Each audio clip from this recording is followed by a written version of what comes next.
Madam కత్తులు తీసుకొస్తున్నారు madam. సిబ్బంది ఏం చేస్తున్నారు మరి? కత్తులు తెస్తున్నారు.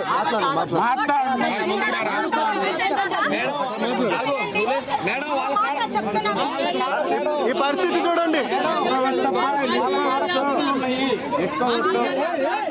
కత్తులు తీసుకొస్తున్నారు మేడం. సిబ్బంది ఏం చేస్తున్నారు? మాకు రక్షణ లేదు.